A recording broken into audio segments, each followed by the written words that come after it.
sebagai syarat pelatihan mandiri di platform Merdeka Belajar. Itu saya pilih judul "Mengapa Kurikulum Berubah?". Kurikulum sejak zaman dulu selalu berubah mengikuti perkembangan zaman. Dalam dunia pendidikan, adanya kurikulum selalu ada.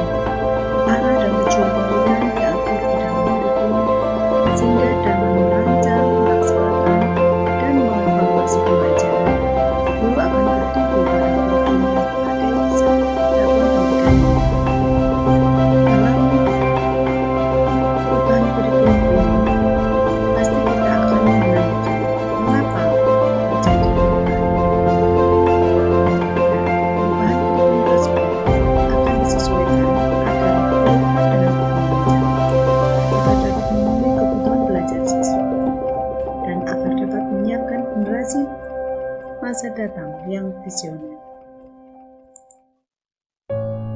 Dalam rentang pendidikan sejak zaman kemerdekaan hingga saat ini, negara kita telah menggunakan beberapa kurikulum, di antaranya adalah kurikulum 1957,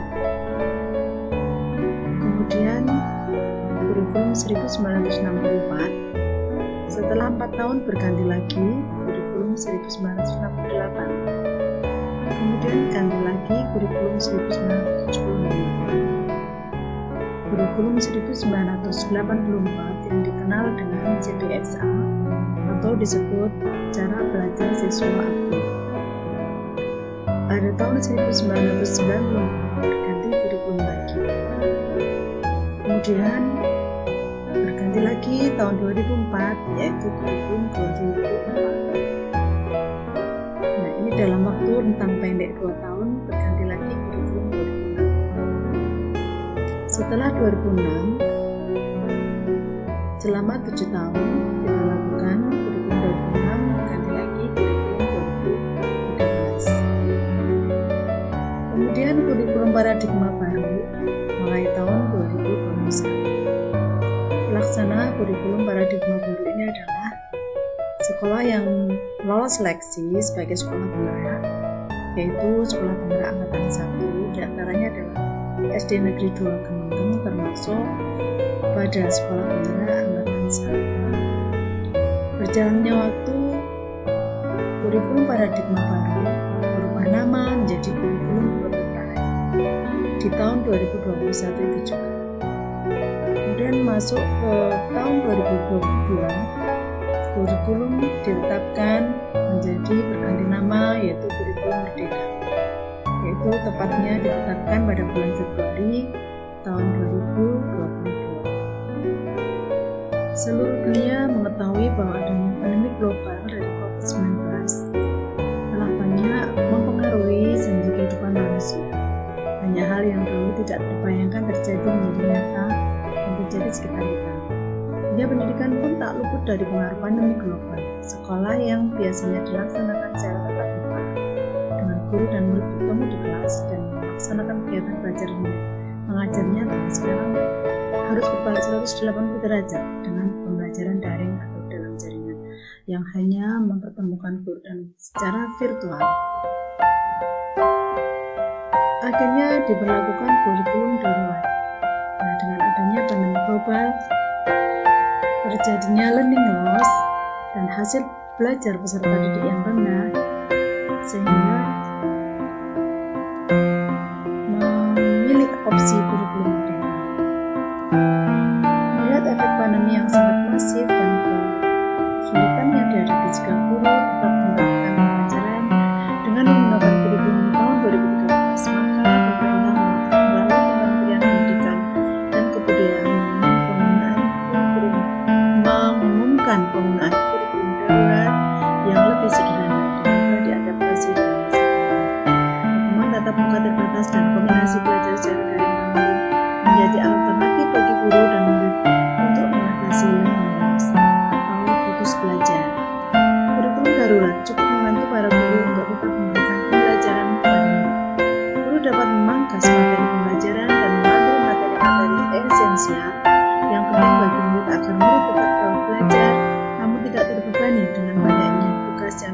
diberikan oleh guru. Pada tahun 2022 ini, COVID-19 masih ada dan masih menjadi pandemi sebagian daerah. Namun, pembelajaran tatap muka di Kabupaten Nganjuk sudah mulai diberlakukan mulai tanggal 6 September 2021.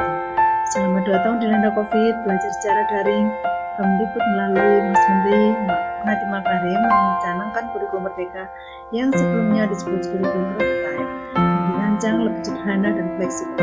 Kurikulum merdeka akan berfokus pada kompetensi inti dan konten esensial yang memberikan pembelajaran yang bermakna dan kontekstual bagi siswa. Kurikulum harus berubah agar sesuai dengan perkembangan zaman. Apalagi masa sekarang, di ilmu pengetahuan dan teknologi informasi telah berkembang semakin masif dan tak berkendali. Kita tidak mungkin mengajar dengan cara yang itu tidak akan relevan. Pembelajaran juga akan menjadi urusan bukankah tugas kita untuk menyiapkan para murid menghadapi zaman yang baru, zaman yang mungkin sama sekali berbeda dengan zaman kita pada saat sekolah dulu.